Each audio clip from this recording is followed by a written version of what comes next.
Buenos días, doctor. ¿Cómo están? Quería hacerles una pregunta y es que he tenido la inquietud si desde un primer electrocardiograma que se le hace a un paciente es necesario realizar medicación. Y con lo que hoy es que creo que una compañera que es veterinaria, amiga mía, me dice que generalmente en las primeras veces no, pero a veces necesita pues como un monitoreo cada 6 meses para pues como tener más claridad al respecto. Entonces tengo esa inquietud pues por mi paciente que ha tenido problemas cardíacos. Buen día, Daniela. Esperemos que se encuentre muy bien, al igual su mascota, su hijito, de nombre Nacho, paciente de 15 años. Venga, Nacho, por acá lo estamos viendo. Paciente Beagle que llegó a la unidad de cuidado crítico y a cuidado crítico cardiovascular hace aproximadamente 5 o 6 días. Doctor Raúl, tengo un buen día. Hola, doctor Juan Carlos. Estamos con el doctor Raúl Antonio Acosta Cardona. Buenos días para todos. Daniela, muchas gracias por realizarnos, pues, digamos, ese tipo de preguntas. Y estamos aquí prestos, pues, para darte, pues, como una orientación más clara al respecto. Sí, bueno, recuerde que les habla el doctor Raúl Antonio Cardona, médico veterinario, egresado de la Universidad de Caldas y de la Universidad Nacional Autónoma de México. Y este servidor, Juan Carlos Chica, ya mucha gente me conoce, soy clínico con orientamiento en cardiología, medicina interna, cuidado crítico y medicina de especies silvestres. Estamos transmitiendo desde la Sociedad Colombiana de Emergencias y Cuidados Críticos Veterinarios, COES, desde ACOSB, en acompañamiento con ACOSB, que es la unidad móvil veterinaria. Recuerden que estamos 24/7, 365. El teléfono del doctor Raúl Antonio Acosta. 304-432-5949. Mi teléfono 311-502-1449 y también con el patrocinio de Sovía Medicina Veterinaria. Aquí estamos acompañados de nuestras mascotas, Cristal, ahí pueden ver a Cristal, Lolita, y al fondo está Nacho, a la derecha está Nacho, ahí lo estamos viendo. Pero en relación a la pregunta que nos hace Daniela, yo quería decirle, es una muy buena pregunta, doctor Raúl Antonio. ¿Por qué?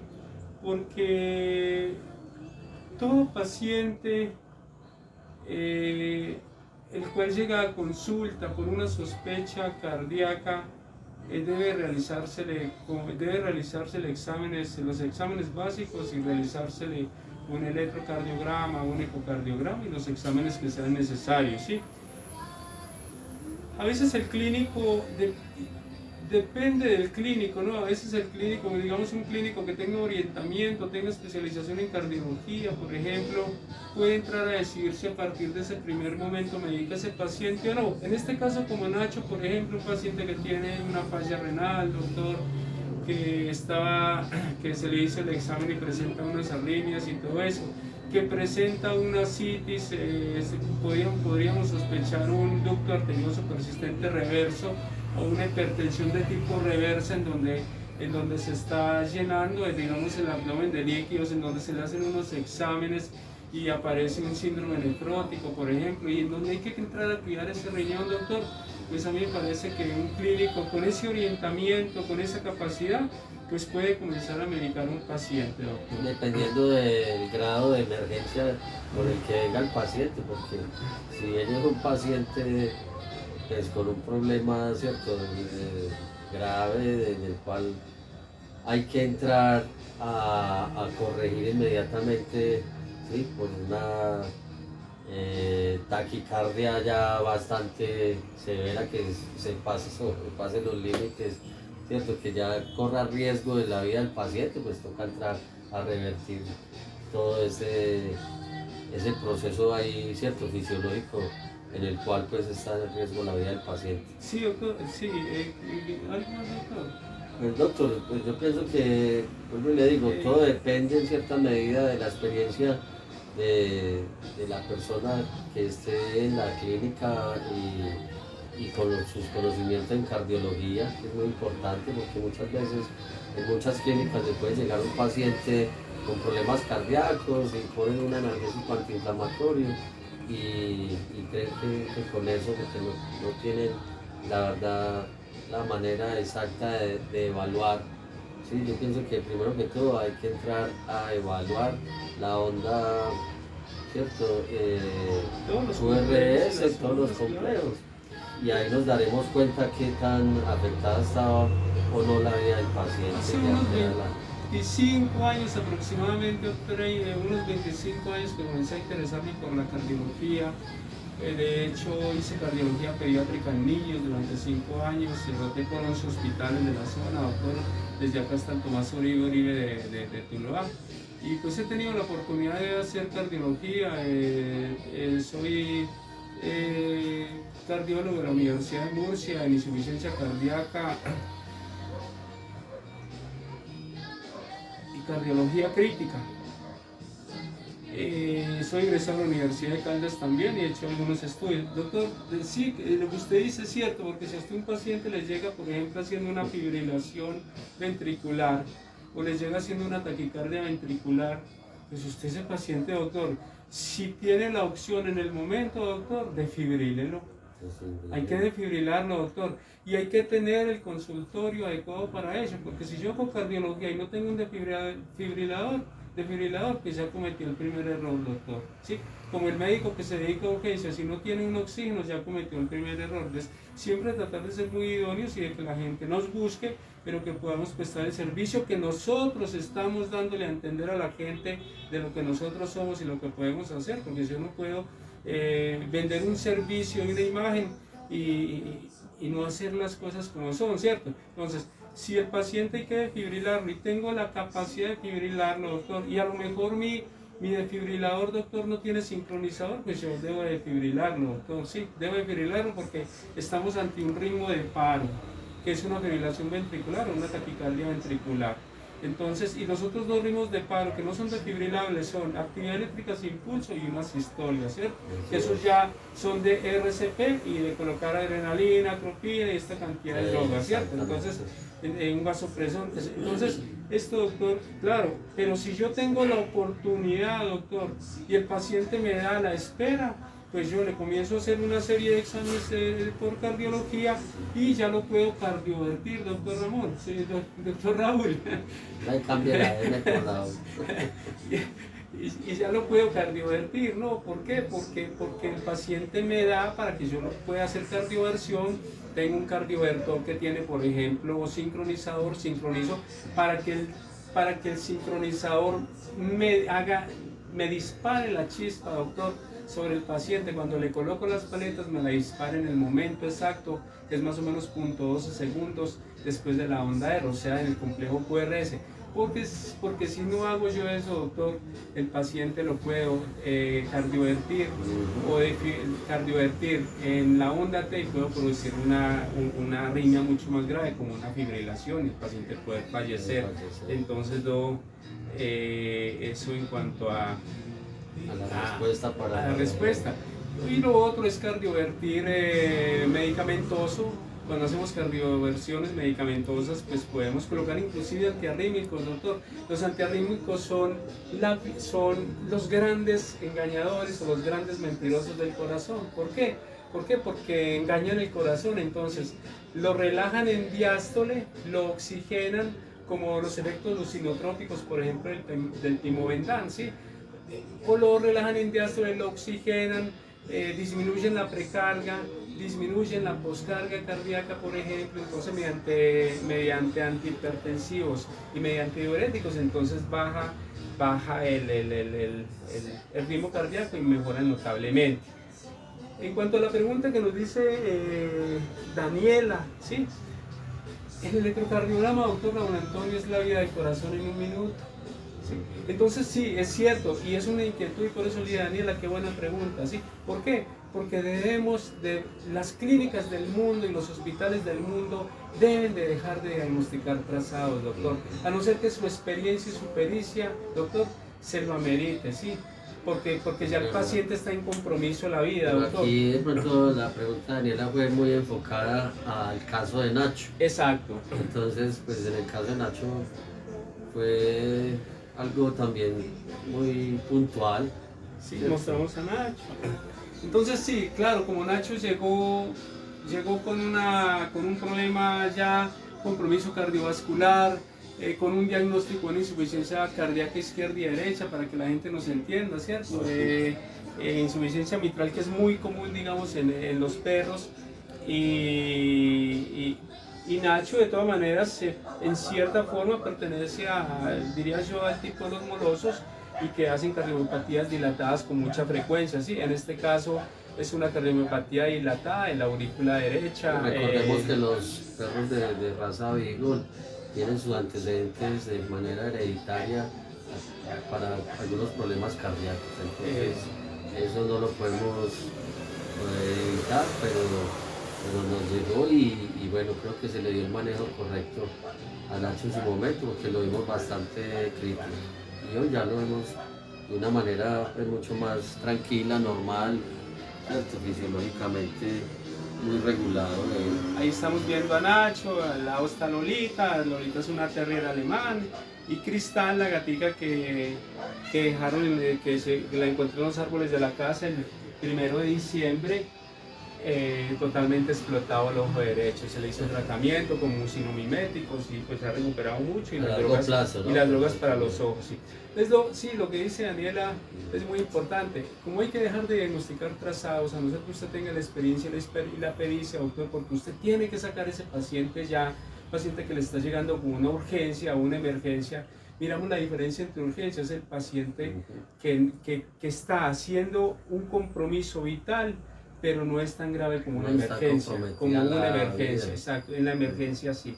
Entonces, sí, claro, lo que se hace, doctor, generalmente cuando uno en un electrocardiograma mira, por ejemplo, un síndrome de Brugada, por ejemplo, mira un paciente que va haciendo un electrocardiograma y está haciendo una taquicardia sinusal, lenta o rápida, está haciendo una bradicardia sinusal, está haciendo unas pausas sinusales, unos complejos prematuros ventriculares o auriculares, unas extrasístoles auriculares o ventriculares, está haciendo taquicardias supraventriculares de complejo QRS ancho que corresponden a ventrículo, complejo QRS estrecho que corresponden a, complejo QRS estrecho que corresponden a ventrículo, complejo QRS ancho que corresponden a aurícula. Por ejemplo, un paciente haciendo un MOVIS DUN, un MOVIS 1, un MOVIS 2, un bloqueo de primer grado,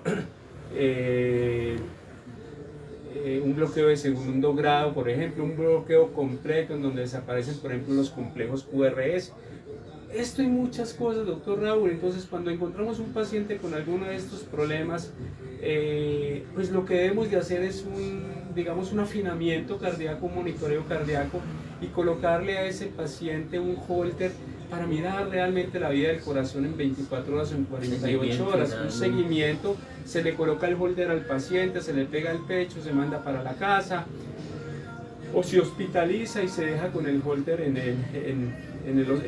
la clínica. Cuando no hay la forma del holter, pues podemos hacer unos electrocardiogramas seriados del paciente, o con este aparato que es un ecocardio. Este aparato mide flujos de arteria aorta, de flujos renales, mide flujos ilíacos, flujos de la circunfleja, de la femoral, de la aorta, donde usted quiera. Le muestra mediante un trazado en un dispositivo, le muestra si hay ritmos, si hay murmullo vesicular, cómo está, si hay soplo tubar, si hay estertores, estridores en burbuja, qué sé yo, ¿sí? Cómo están los flujos a nivel cardíaco y todo eso. Se llama un ecocor, un endoscopio ecocor, Littman, bueno, de cardiología. Entonces, doctor, ¿cómo nos damos cuenta si ese problema cardíaco, que es la vida del corazón en un minuto, el electrocardiograma, es eso, ¿no? Porque a usted le puede llegar a un paciente y hacerle una arritmia, y resulta que es una arritmia, doctor, paroxística, o que es muy normal en perros, por ejemplo, que se le acelera la frecuencia cardíaca durante un minuto, o un paciente que lo ve a uno y se estresa, el síndrome de la bata blanca, el síndrome de estar vestido como médico. Es muy común que inclusive se le sube la presión arterial y todo eso, o no quieren venir al consultorio. Entonces, cuando usted tiene un paciente de estos, pues no diagnosticar el trazado si no tiene la pericia. Y lo ideal, si el paciente, y si el paciente no está en una urgencia o una emergencia, ¿sí? Pero si el paciente nos da el tiempo para hacer un monitoreo durante 24 o 48 horas, es lo mejor. Entonces, ¿qué quiere decir con eso? Que si ese trazado que yo vi en el electrocardiograma y que yo lo considero anormal, ¿sí? Yo lo que tengo que buscar es si me he sostenido o no me he sostenido, porque un paciente por un estrés o por no más subirlo a la mesa o verlo a uno vestido de médico, entonces el paciente se estresa, se le eleva la presión arterial y esto influye mucho a nivel renal, cardiovascular y todo eso. Entonces, si esa arritmia que yo vi en ese paciente se me sostiene en 24 o 48 horas, ¿qué hago yo? Pues entonces hago un Holter o hago unos electrocardiogramas seriados y miro si realmente esa arritmia está sostenida o no está sostenida. Por decir algo, si un corazón me late a 100 por minuto, en 24 horas me late 144.000, en 48 288.000, entonces es de esperar que si el 1% de lo que yo vi en el electrocardiograma, Daniela, hoy, en ese primer trazado, si esa taquicardia supraventricular, por ejemplo, que yo vi en ese paciente, ese 1%, me lo sostiene, es decir, si 288.000 veces que me latiría ese corazón latiendo a 100 por minuto en 48 horas, me hace 2.880 de esas arritmias, yo no medico ese paciente. Porque es normal, Daniela. Ese 1%, menos del 1 es normal. De ahí para arriba, si me hace más del 1% de esa cantidad de latidos cardíacos en 24-48 horas, si es de medicar. Entonces es lo que se hace. Cuando llegó Nacho, doctor Nacho llegó con un problema respiratorio violento, estaba haciendo una respiración de Cheyne-Stokes, en un momento pensé que era un Kussmaul, pero no, era un Cheyne-Stokes, y les dije a ellos y les enseñé, le dije, paciente respiratorio, en donde los péptidos natriuréticos estén elevados es cardíaco, pero les enseñé, pero les comenté algo mucho mejor, le dije, cuando Nacho esté durmiendo, tomen la frecuencia respiratoria, si la frecuencia respiratoria está en 30, estando dormido, es respiratorio, pero si la frecuencia respiratoria se pasa de 35 es cardíaco.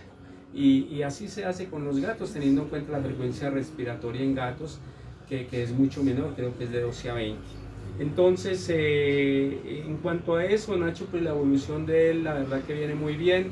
Paciente que no podía conciliar el sueño, 15 días estuvo en tratamiento en otra clínica de la ciudad de Manizales. No podía conciliar el sueño, es un paciente, doctor, que lo tenemos con un antipsicótico, con una levomepramicina, inclusive ahora sale del grupo de los antipsicóticos, sale uno muy buena ahora para diciembre, que la vamos a tener aquí en COES, en ACOSBEI, en Sovía Medicina Veterinaria, para que no le sigamos colocando Tranquilan a las mascotas, porque el Tranquilan, ¿qué hace, doctor? El Tranquilan la adormece, no la deja mover porque la relaja totalmente, se va a parar y no puede, pero el estado cognitivo está normal del paciente. Entonces son pacientes, doctor, que fácilmente hacen una fibrilación ventricular, una taquicardia, entran en fibrilación por el estrés que les produce el ruido de la papeleta. Exacto, y como ya entramos no en la etapa final del año, exacto, porque ya vienen las épocas de fiestas y es donde más debemos cuidar a nuestras mascotas y nuestros perritos con una buena prevención. Y si lo vamos a medicar, pues por favor consulten un buen médico veterinario que les dé unas mejores recomendaciones. En este caso, pues no recomendamos nosotros mucho, pues la verdad, el Tranquilan. Aprendí con los españoles hace unos 25 años, aprendí sobre las terapias de inundación, doctor. Las terapias de inundación es inundar al paciente de cosas agradables en momentos desagradables. ¿Qué quiere decir con esto? Que al momento del paciente para un paciente es agradable levantarse, comer, dormir y jugar. Entonces, cuando él está haciendo cualquiera de estas cosas, se graba el sonido de una papeleta o un explosivo, se graba. Ya hoy en día es muy fácil, por internet lo buscan, y en el momento en que tenga una sensación agradable, inmediatamente se le coloca el sonido de este explosivo. Y se va a colocar. Entonces, ¿cómo se va inundando el cerebro? Lentamente. Hoy le colocó muy bajito, mañana le coloco más altico hasta que lo sube del todo, ¿sí? para que él mezcle esa sensación agradable con desagradable, y eso funciona de todas maneras muy bien. Tranquila, no lo recomiendo porque el paciente queda sedado, queda dormido, no se puede mover, pero siente todo. Se da, entra en un estrés impresionante. Ahora hay una medicina muy buena que llegó, es argentina, y pues la podemos recomendar para ahora, para la época de diciembre, 8 días antes de comenzar diciembre se puede comenzar a hacer, no tiene ningún efecto colateral. Nacho está medicado con un antipsicótico, los antipsicóticos ya les dije a ellos que puede hacer disinesias tardías. Las disinesias es que el paciente es la imposibilidad para quedarse quieto, comienza a ser así con los pies, Daniela. ¿Sí? Ustedes han visto pacientes medicados, sí, una marcha ahí en el mismo piso, que así hacen los pacientes, y hacen trimomandibulares donde pueden retorcer la mandíbula para todos lados. Tratamiento del antídoto, buperideno o una quinetón, doctora, la dosis o endovenoso, y con eso se quita todo. No esperamos que Nacho llegue a esto. La levometromacina no causa adicción y no causa nada. Le estamos medicando a Nacho 3 gotas diarias. Una dosis alta sería 40 miligramos más o menos, y le estamos medicando 6 miligramos solamente. De Nacho no poder dormir, entonces Daniela le puedes medicar una gotica más, ¿sí? Una gotica más, y lo vas mirando, le puedes disminuir, aumentar, pero no abruptamente.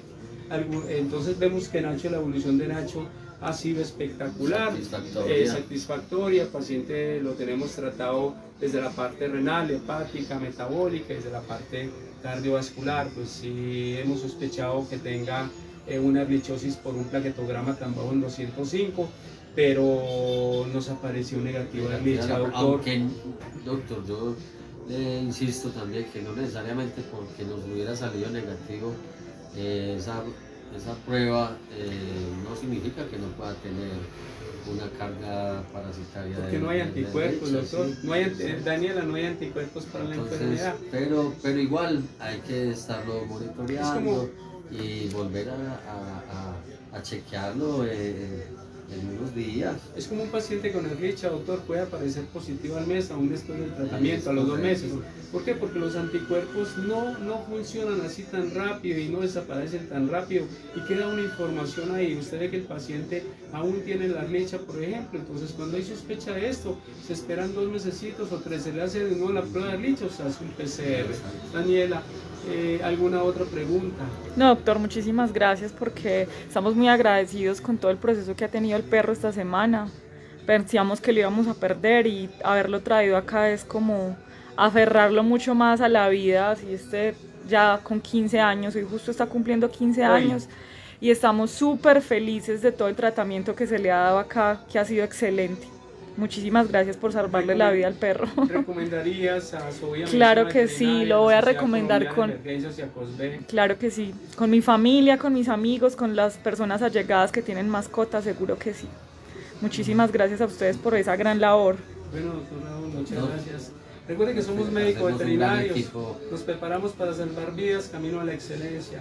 De Albéitar a Albéitar hasta que nos volvamos a encontrar. Hasta un próximo quite, que Dios los bendiga y que Dios me bendiga. Muchas gracias, chao, que estén bien, chao. También a la espina.